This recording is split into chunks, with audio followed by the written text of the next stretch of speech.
Okay, now that we've talked a little bit about functions and graphs, well, we want to know about what's the relationship between graphs and the formulas that you get. And can you read off from the graph of a function what the formula of the function actually is? So we have 6 basic functions, and these are in section 2.2 of the book. And so we'll make a couple of small graphs here. One is, well, put in 1 and -1, your usual x and y's.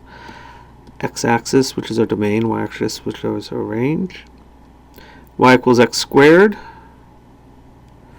is one of our functions. Right? And it looks like that. It's a parabola. Note that y equals x squared goes through these 3 points, right? 0, 0, 1 squared is 1, -1 squared is 1. So this is y equals x squared. Y equals square root of x is another pretty basic function. So y equals square root of x. Square root of 1 is 1.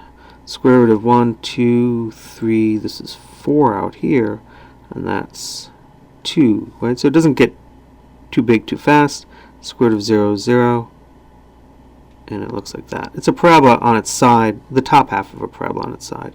And so that's y equals square root of x. And again, x is our domain, y is our range.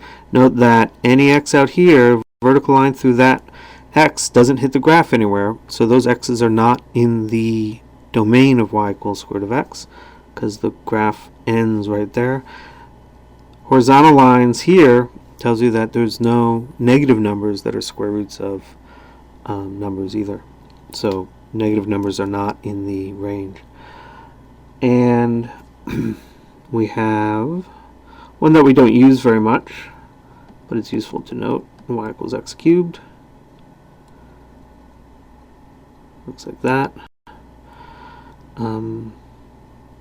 It goes through 0, 0, it goes through 1, 1, and it goes through x equals -1, y equals -1 down here.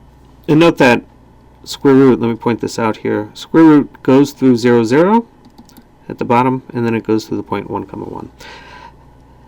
That'll become important later when we start looking at scaling functions. So, and last 2 functions, one is the absolute value function, which is just a big V. It also goes through the point 0, 0, 1, 1, and -1, 1. Right? And so the absolute value of number is just the number without the sign. The absolute value of 10 is 10. The absolute value of -10 is also 10. You just get rid of the sign.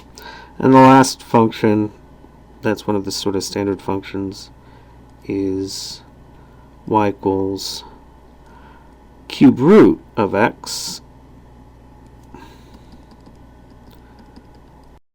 And that's the cube root function. Note that the cube root of -1 is -1, because -1 times -1 times -1, right? You have 3 minus signs, so you end up with a negative. So unlike the square root function, the cube root function has a domain is all reals. Every vertical line goes through the graph somewhere, and the range is all reals because every horizontal line will go through the graph somewhere.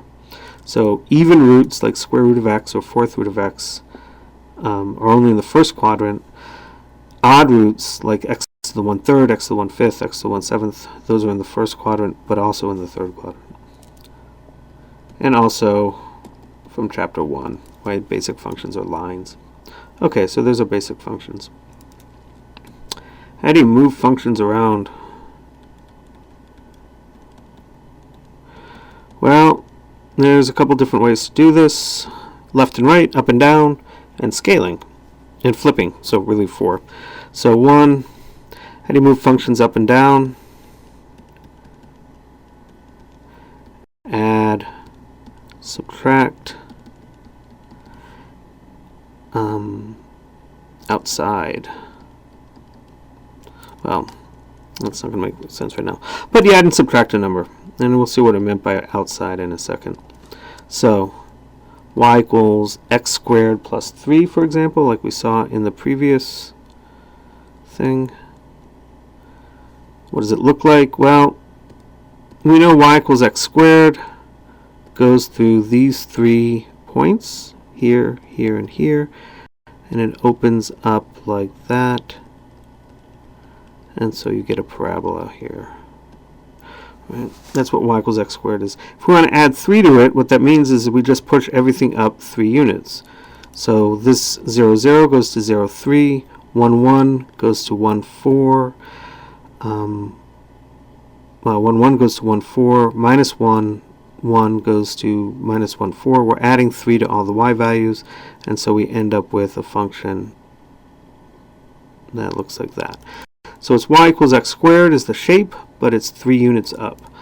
Y equals to, say, square root of x minus 2. Same deal, you take the square root of x function and you move it down 2 units. So the square root function starts at 0 and goes up this way. If we subtract 2 to it, it'll start now at y equals minus 2, go through this point, right, 1 up and 1 over, like the squared function does, and out that way. So square root of x minus 2. Right? And so what we're doing here is that we're subtracting a 2 outside of the square root function, right? It's not in the square root. So that's moving things up and down.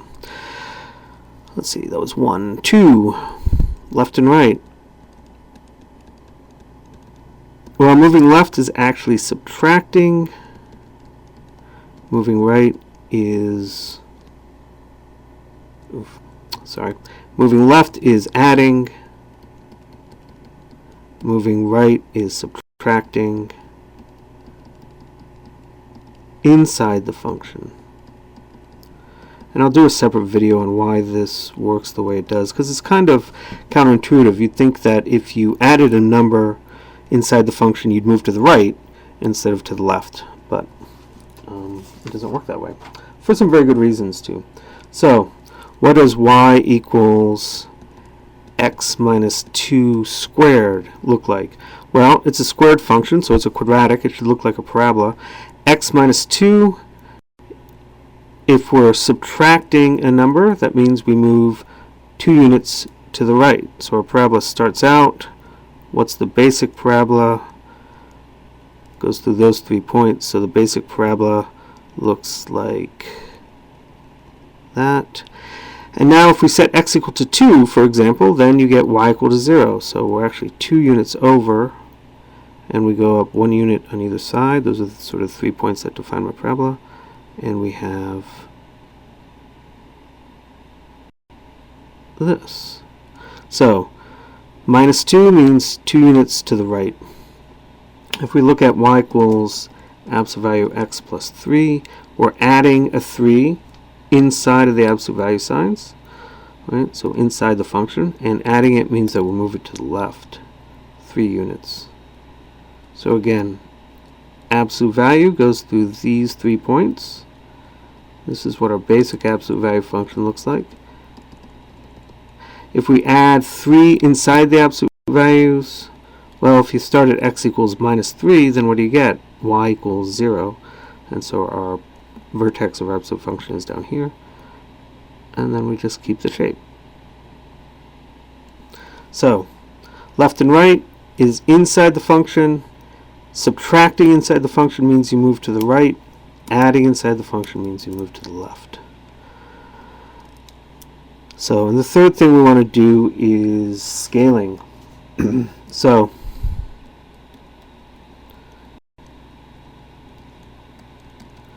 what happens if you multiply by, say, a constant outside of the function?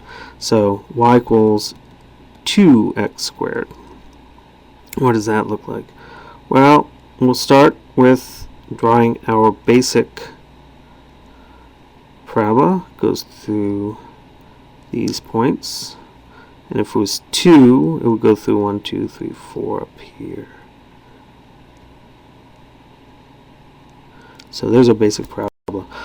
What does multiplying by 2 mean? Well, if you put in x equals 0, 2 times 0 is 0. So that means our new function, 2x squared, would start here. If you set x equal to 1, then you get 2 times 1 squared, that's just 2. And so that's actually, oops, over here, twice as high as it had been before, right?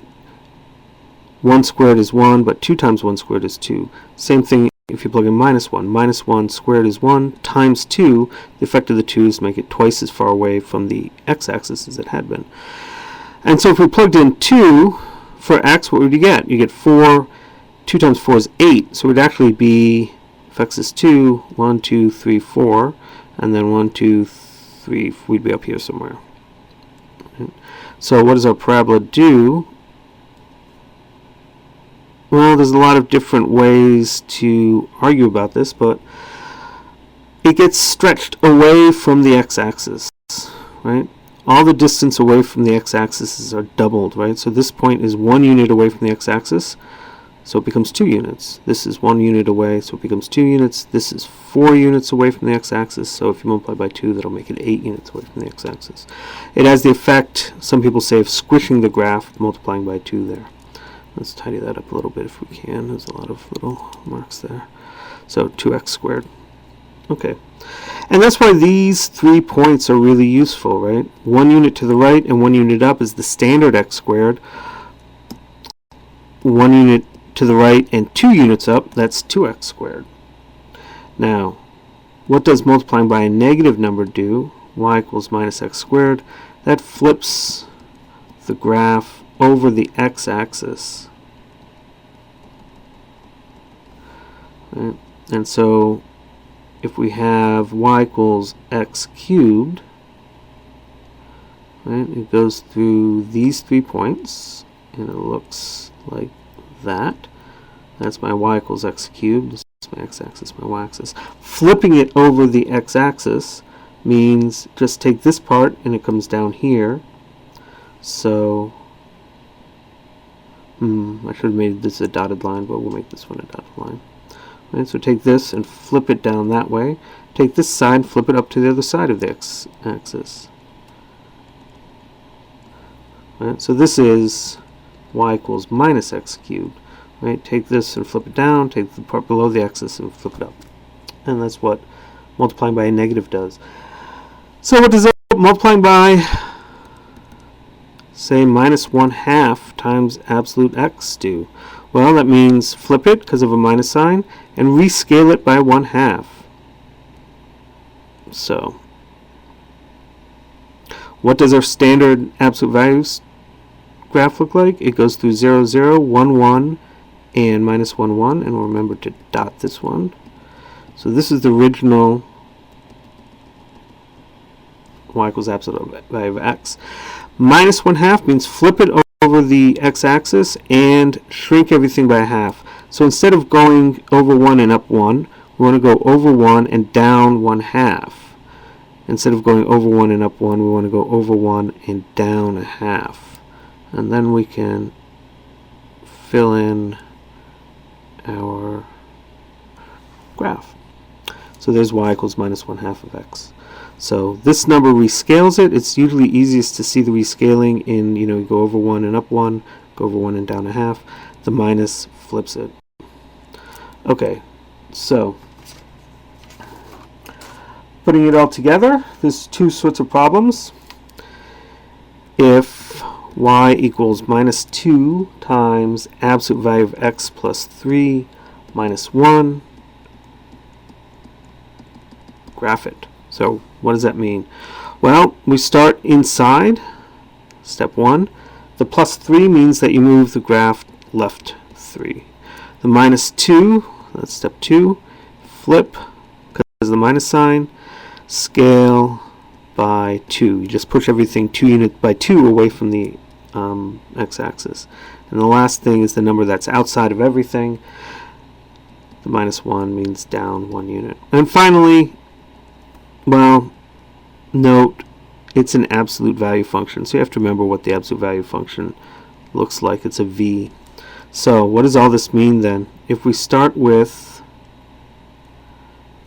the basic absolute value function, and that's this one, right? The first thing we need to do is move it left 3.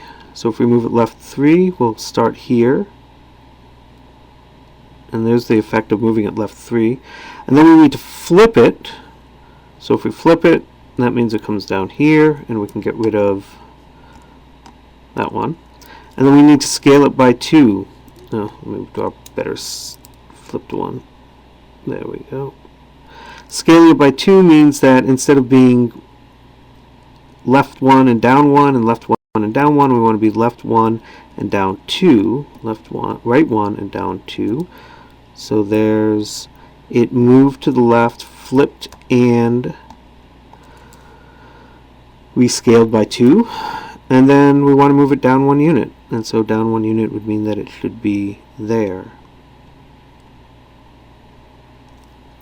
And so finally then we have, if we tidy up all these little marks, our function, right? We started with the basic absolute value function, moved it left, rescaled it, and flipped it, and then moved the resulting thing down 1 unit. So, not too bad. The second type of question we'll see is, given this graph, what is the formula? Right? So suppose you're given this. Right?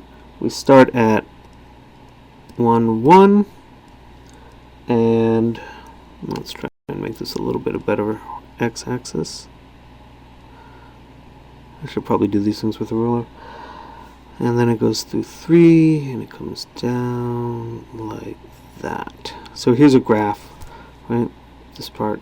What formula is it? Well,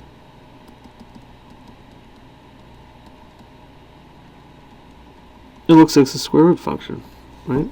It only goes out to the right. It doesn't go out to the left at all, right? It's sort of half of a parabola, so it's a square root function. But it's a square root function that's been moved around. And so it's been moved, you know, the basic square root function starts at 0, goes up through 1, and it looks like this, right? Well, now we have this thing. So what happened? Well, it must have been moved 1 to the right and 1 up.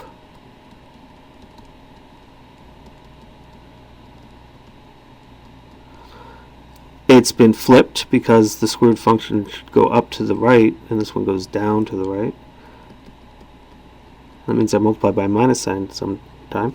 Also, if I go 1 unit right, and then for the basic square root function, if you go 1 unit right, you go 1 unit up. But on this one, right, when I go 1 unit right, I'm actually halfway. So it's been rescaled by 1/2. And that should be 1/2, even though it looks like more like 1/3. So what does all that mean?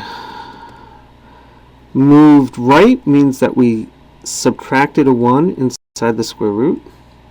Flipped and rescaled by 1/2 means we multiplied by minus 1/2. Moved up 1 means we added 1. And so there's the equation that goes with this graph. So if we have standard graphs out of position and scaled or flipped, you can always reconstruct the formula from having the graph. And if you have a function where you can recognize what the